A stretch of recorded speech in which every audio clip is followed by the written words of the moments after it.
غصہ آتا ہے کسی کے برے سلوک کے جواب میں بہت زیادہ آدمی مشتعل ہو جاتا ہے، جذباتی ہو جاتا ہے۔ یہی تو بہادری ہے کہ ایسے موقع پر ہم اپنے آپ کو کنٹرول کریں۔ آج بہت افسوس کے ساتھ یہ بات کہنی پڑتی ہے کہ ہم کو مسجد میں بھی اتنا شدید غصہ آ جاتا ہے کہ ہم ایک دوسرے کے خلاف بہت شدت سے انتظامی کارروائی کرنے پر آمادہ ہو جاتے ہیں۔ بازار میں، گلی کوچے میں، گھر کی چار دیواری میں اگر یہ حرکت ہو تو کوئی بات نہیں، لیکن عبادت گاہوں میں بھی یہ سب صورتیں پیدا ہو رہی ہیں۔ اس کا مطلب یہ ہو کہ ہمارے حسن اخلاق میں انتہائی درجے کی گراوٹ آ گئی، انتہائی درجے۔ مقدس مقامات پر بھی ہمارے حسن اخلاق کی خوشبو بالکل نظر نہیں آتی اور محسوس نہیں ہوتی، جبکہ اللہ کے رسول صلی اللہ علیہ وسلم تو میدان جنگ میں بھی حسن اخلاق کا مظاہرہ فرماتے ہیں۔ غزوہ احد میں آپ کے چہرے کو کافروں نے زخمی کر دیا تھا، لہو لہان کر دیا تھا، آپ کو غصہ آیا۔ اپنے چچا حضرت حمزہ رضی اللہ تعالیٰ کی لاش کی بے حرمتی دیکھ کر لاش کی شکل بگاڑ دی گئی تھی، آپ کو غصہ آیا۔ آپ نے ان دونوں موقعوں پر بہت سخت جملے کہے تھے۔ آپ کا چہرہ لہو لہان ہوا تو آپ نے جملہ ارشاد فرمایا کہ وہ قوم کیسے کامیاب ہوگی جو اپنے پیغمبر کے چہرے کو لہو لہان کرے، یعنی ان کو اللہ کبھی ہدایت نہیں دے گا، یہ کامیاب نہیں ہو سکے۔ اور چچا کی لاش کو دیکھ کر آپ نے غصے میں بھر کر یہ فرمایا تھا کہ اگر اللہ مجھے ان دشمنوں پر غلبہ دے گا تو میں بھی ان کی لاشوں کے ساتھ یہی سلوک کروں گا۔ غصے کی شدت میں آپ نے یہ جملے کہے۔ قرآن کریم کی آیت نازل ہوئی وَإِنْ عَاقَبْتُمْ فَعَاقِبُوا بِمِثْلِ مَا عُوقِبْتُمْ بِهِ۔ جتنا آپ کو ستایا کہ اگر آپ اپنا بدلہ لینا چاہیں لے سکتے ہیں، اجازت ہے، لیکن اگر آپ صبر کر لیں تو یہ بہتر ہے۔ آپ کو انتقام لینا ہے لے لیجیے، جتنا ستایا گیا اتنا انتقام لے سکتے ہیں، لیکن اگر آپ صبر کر لیں، معاف کر دیں، درگزر کر دیں تو یہ بہتر ہے۔ حضور اکرم صلی اللہ علیہ وسلم نے فوراً کہا کہ میں صبر کرتا ہوں، اب مجھے اللہ غلبہ دے گا تو ان کی لاشوں کے ساتھ یہ سلوک میں نہیں کروں گا۔ آپ نے حکم دیا دشمن کی لاش کی شکل بگاڑی نہ جائے۔ یہ سب جنگ کے میدان میں آپ نے اختیار کیا، یہ حسن اخلاق آپ نے جنگ کے میدان میں پیش کیا ہے، اور ہم عبادت گاہوں میں بھی حسن اخلاق کا مظاہرہ نہیں کر پاتے۔ یہ ہماری زندگی کا بہت تاریک پہلو ہے، بہت سیاہ پہلو ہے۔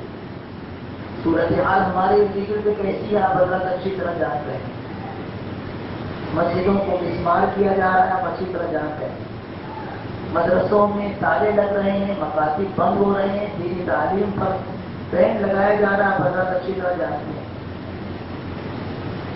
ایسے حالات میں ہم اگر حضور اکرم صلی اللہ علیہ وسلم کی مبارک زندگی کو اپنی زندگی کا نمونہ نہیں بنائیں تو کیسے ہماری زندگی کامیابی سے ہمکنار ہوگی؟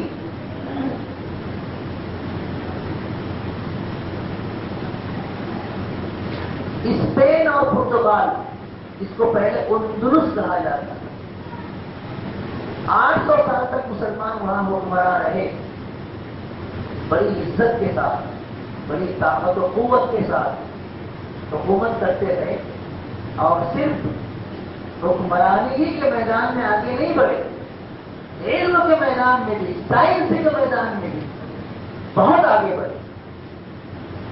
800 سال تک حکومت کرنے کے دوران مسلمان جیسے حکمرانی کرنے میں بہت ممتاز رہے، ویسے ہی انہوں نے سائنس اور جو عصری علوم ہے ان میں بھی انہوں نے بہت دوسری قوموں سے اونچا مقام حاصل کیا، اور مذہبی جو علوم ہیں وہ تو بہت ہی شاندار ہے۔ اس زمانے کی لکھی ہوئی سائنس کی ڈاکٹری کی کتابیں آج بھی امریکہ اور دوسری یورپ کی یونیورسٹیوں میں پڑھائی جا رہی ہیں، آج بھی پڑھائی جا رہی ہے۔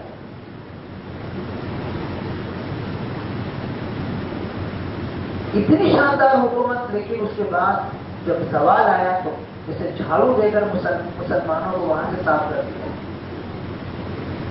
مسجد ویسی موجود ہے، کنگورے موجود ہیں، مینار موجود ہے، گنبد موجود ہے، لیکن گرجا گھر مسجد ہے. یہ انقلاب کیوں آیا؟ اس کی ایک وجہ یہ تھی کہ مسلمان وہاں آپس میں لڑتے تھے، ٹکڑے ٹکڑے ہو گئے تھے، چھوٹی چھوٹی حکومتیں اپنی بنا لی، اور ایک مسلمان دوسرے مسلمان پر، دوسرا تیسرے مسلمان پر حملہ کر کے اس کی حکومت پر قبضہ کرنے کی دن رات کوشش کرتے تھے. صورتحال یہاں تک ہو گئی تھی کہ ایک مسلم حکمراں دوسرے مسلم حکمراں کو قتل کرنے کے بعد، اس کے علاقے کو قبضہ کرنے کے بعد، فتح کرنے کے بعد، اس کی لاش کو، اس کی کھوپڑی کو اپنی شراب پینے کے لیے کاسا بناتا، جام بناتا. وہ بھی مسلمان ہے، یہ بھی مسلمان ہے، لیکن دشمنی کے انتہا دیکھو کہ یہ مسلمان اپنے دشمن مسلمان کی کھوپڑی میں شراب پی رہے. جب آپس میں اتنا لڑنا اور آپس میں اتنی دشمنی اور آپس میں دلوں میں اتنا بغض آیا تو اللہ نے ان کے پیروں تلے زمین ہٹا دی. ہر چیز کا مالک تو اللہ ہے، اللہ کسی کا محتاج نہیں، ہم اللہ کے محتاج. اللہ نے وہاں سے زمین ان کے پیر کے نیچے ہٹا دی. مسلمان وہاں سے یا تو چلے گئے یا مارے گئے. آج تک وہاں سمجھ نہیں سکتے. بالکل اسی تاریخ کا یہاں بھی مطالعہ کیا گیا ہے، ریسرچ کیا گیا ہے، اور آہستہ آہستہ عمل بھی ہو رہا ہے. لیکن ہم ہیں کہ قابل خرگوش کے مزے لے رہے ہیں، اپنی کمزوریوں کو محسوس ہی نہیں کرتے. ہماری سب سے بڑی کمزوری یہ ہے کہ آج ہمارے دل آپس میں ملے نہیں. نماز پڑھتے ہیں، ایک صف میں کھڑے رہتے ہیں، ایک کتاب کی تعلیم دیتے ہیں، پھر بھی ہمارے دل آپس میں ملے نہیں. ایک طریقے پر عمل کرتے ہیں، پھر بھی ہمارے دل آپس میں ملے نہیں.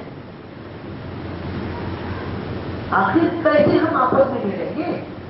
ہمارا مسلک الگ الگ نہیں ہے، ہمارے پیشوا الگ الگ نہیں ہے، سب کچھ ہے، پھر بھی ہمارے درمیان کی نفرت کیسے پیدا ہو؟ یہ بھی دشمن کی چالیں تھی، جو دشمن اپنی چالوں میں کامیاب ہو گیا اور ہم مات کھا. ابھی بھی سویرا ہے، ہم اپنا تجزیہ کر کے اپنی اصلاح کر سکتے ہیں. ابھی بھی بہت کچھ باقی ہے. ہم اپنی اصلاح کر کے آپس میں ایک دوسرے سے قریب ہو کر مل جل کر رہنے کی ادا سیکھیں، بھائی بھائی بننے کی کوشش کریں، تو انشاءاللہ ثم انشاءاللہ اس پر پھر سے ہمیں عزت کا مقام ملے گا. میرے اشارات آپ سمجھ رہے ہو. ان کو چاہیے کہ ہم ہر میدان میں بھائی بھائی بننے کی کوشش کریں. مذہب کے میدان میں بھی، سیاست کے میدان میں بھی، تجارت کے میدان میں بھی، تعلیم کے میدان میں بھی، معیشت کے میدان میں بھی، ہر میدان میں آپس میں ایک دوسرے کے بھائی بھائی بننے کی کوشش کریں. ہمارا دل بغض و حسد سے بالکل پاک ہونا چاہیے. کسی مسلمان کے بارے میں ہمارے دل میں ذرہ برابر کوئی بھی حسد اور بغض نہیں ہونا چاہیے. ہم اپنے دلوں کی صفائی کریں، اللہ ہمارے لیے ملک کو صاف ستھرا بنا دے گا. بلکہ اب تو ضرورت اس بات کی بھی ہے کہ ہم برادران وطن کے ساتھ بھی اچھے سلوک کا مظاہرہ ہے، ان کے ساتھ بھی ہم اچھے سلوک کا اظہار کریں تو انشاءاللہ ان کے دل میں بھی نرمی پیدا ہوگی. اور یہ حسن اخلاق کی بہت ہی زبردست تاثیر ہے. حضور اکرم صلی اللہ علیہ وسلم کے اخلاق کی وجہ سے اسلام پھیلا ہے. یہ حقیقت ہے، یہ مبالغہ نہیں. یہ حقیقت ہے، مبالغہ نہیں ہے. حضور اکرم صلی اللہ علیہ وسلم کی حسن اخلاق سے اسلام پھیلا ہے. برادران وطن کے ساتھ ہمارا سلوک اچھا ہونا چاہیے. ان کے برے سلوک کا جواب بھی ہم اچھے سلوک سے دیں اور اپنی طرف سے بھی اچھا سلوک پیش کریں. کوئی بعید نہیں ہے، کوئی بعید نہیں ہے کہ جیسے مکہ مکرمہ 2 سال پہلے اتنا شدید تھا کفر میں، 2 سال پہلے اتنا شدید تھا کفر میں کہ حضور اکرم صلی اللہ علیہ وسلم کو احرام باندھ کر آنے کے باوجود مکے میں داخل نہیں ہونے 2 سال پہلے. اور آپ کے حسن اخلاق کی وجہ سے 2 سال کے بعد پھر مکہ مکرمہ وہی مکہ مکرمہ بن گیا کہ 100% وہ ایمان میں داخل ہو گئے. 100%، ایک بھی شخص کافر نہیں تھے، 100% مسلمان. 2 سال میں صرف اتنا عجیب و غریب حیرت انگیز انقلاب ہے. تو برادران وطن کے ساتھ بھی ہمارے اچھے اخلاق ہونے چاہیے. ابھی بھی موقع ہے اور سویرا ہے کہ ہم ان کی مقابلے میں بھی اپنے مسلمان بھائیوں کے مقابلے میں بھی کوئی تشدد نہ کریں، انتہائی نرمی کے ساتھ آپس کی زندگی گزارنے کی کوشش کریں. اللہ پاک اپنی قدرت سے اپنے فضل سے ہم سب کو بھائی بھائی بنائیں اور برادران وطن کے دلوں میں اللہ پاک اسلام اور مسلمانوں کی ہمدردی کا داخل فرما دے. ایمان کی راہوں کی رکاوٹوں کو اللہ پاک دور فرما دے. دشمنان اسلام کو بھی اللہ پاک ایمان کی دولت عطا فرما دے. ملک کے حالات مسلمانوں کے حق میں اللہ پاک استوار فرما دے، خوشگوار بنا دے. آمین. وآخر دعوانا الحمدللہ.